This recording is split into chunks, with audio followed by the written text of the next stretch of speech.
చూడబోతుంటే times news సర్వేలో 25 MP సీట్లకి 24 MP సీట్లు YCP పార్టీకి వస్తాయని చెప్పి వచ్చినాయి కదా, దాని గురించి ఏమంటారు? ఖచ్చితంగా వస్తాయండి. అయితే ఈసారి మళ్ళీ వైసీపీ పార్టీ అధికారంలోకి వస్తుందంటారా? ఖచ్చితంగా. సీఎం జగన్ గారు సిట్టింగ్ ఎమ్మెల్యేలను మారుస్తున్నారు కదా, 2024లో ఎలక్షన్ టైంలో ఏమన్నా ఎఫెక్ట్ ఉంటుందంట? ఏముండదండి, అందరికి అవకాశం ఇవ్వాలి కదా. చంద్రబాబు గారు పవన్ కళ్యాణ్ గారు పొత్తు వల్ల జగన్ గారికి ఏమైనా ఎఫెక్ట్ ఉంటుందంట? ఏముండదు. తెలంగాణలో కేసీఆర్ గారు అయితే ఎలా ఓడిపోయారో మన ఆంధ్రాలోకి వచ్చే తల్లికి జగన్ గారు కూడా ఓడిపోతారని చెప్పి బాబు గారు అంటున్నారు. అంటే పశ్చిమ బెంగాల్లో అవన్నీ కూడా మారినాయి, దానికి దీనికి సంబంధం ఏందండి? ఆంధ్రానే, తెలంగాణ తెలంగాణ.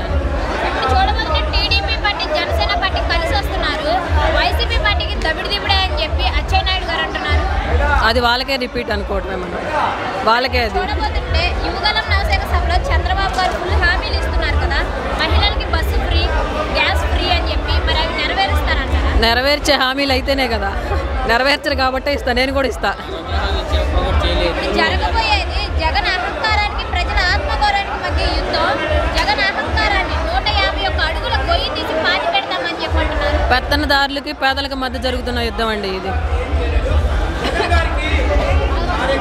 పవన్ కళ్యాణ్ నవశేఖ సభలో సీఎం జగన్ గారు పిలిచారు కదా, దాని గురించి ఏమంటారు? అసలు అవి మేము పట్టించుకొని కూడా పట్టించుకోం. అయితే నెక్స్ట్ సీఎంగా జగన్ గారు గెలుస్తారంటారా? ఖచ్చితంగా.